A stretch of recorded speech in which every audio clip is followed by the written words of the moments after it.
The doctor ignored the unwanted insight into her patient's love life. "It sounds like there is plenty of room for improvement. Try a bit, for another 6 months or so. No smoking, no drinking, and if there's still no change, we'll have to get your husband in for tests." 6 months? Glenys had squeaked. "But in 6 months, I'll be 36. I thought I was going to be a grandmother by the time I was 36. I can't wait 6 months. My eggs." "Your eggs are fine," the doctor had reassured her. "You are fine. If you can just get your husband to change his lifestyle. Oh, yes, and no tight trousers, no tight underwear.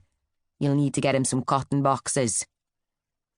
Glenys had snorted again at the thought of her Trevor in cotton boxes.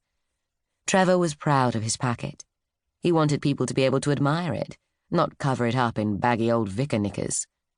And rightly so. "You know," she said to the doctor, "I know my husband, and I know for a fact that he won't go for any of this stuff. He won't go for baggy pants and no fags. In fact, it's the tight pants and the fags that make him feel like a man. Without them, he'd feel like, well, he'd feel like a Nancy. You know." The doctor leaned across the desk toward her. "Well then," she said, "you might need to start thinking about some other options." "Options? What sort of options?" The doctor sighed. "Well," she said, ticking them off on long fingers. "Fertility tests for your husband, lifestyle changes, those would be the first things to think about. But after that, well, there's adoption, sperm donation, IVF." "Sperm donation?" "Yes." "What? Like, some fella just gives you their sperm, like?" "Well, no, he doesn't give it to you. Not directly. He donates it to a fertility clinic, and the clinic matches the right sperm to the right recipient." "And, golly, how does it? You know?" The doctor sighed again. Glenys knew she was just a silly girl from the valleys. She hadn't given much of her life over to thinking about the big wide world. She didn't really follow the news or anything like that, just lived in her lovely little bubble of Glenysness. She'd heard about a woman in the next village who'd stolen some sperm from her boyfriend, sucked it out of a used condom with a turkey baster, and blasted it up herself. Got pregnant, but the baby didn't catch. Almost like it knew it was the result of some badness. But this, men giving away their sperm to strangers, this was news to her.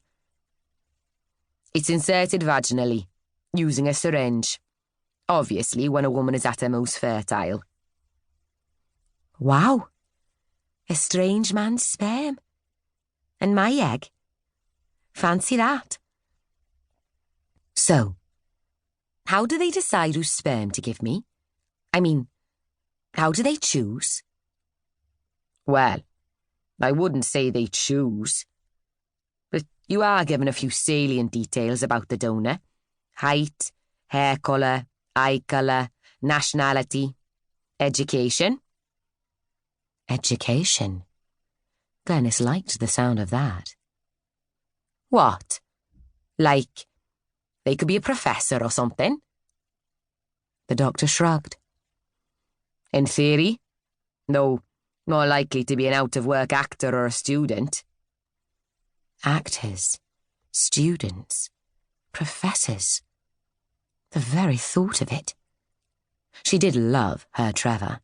She worshipped her Trevor. He was the sexiest guy in the world. He was cool and handsome and rough and tough and everything a man was supposed to be. Every time he looked at her, she got goosebumps. But he wasn't clever, her Trevor. Not in that way. He knew a lot about the things he liked, like rugby and cricket and football and fish. He could even speak a few words of Italian. "Ti amo, mi amore." Made her want to stick her hand down the front of his trousers and just grab him when he said that to her.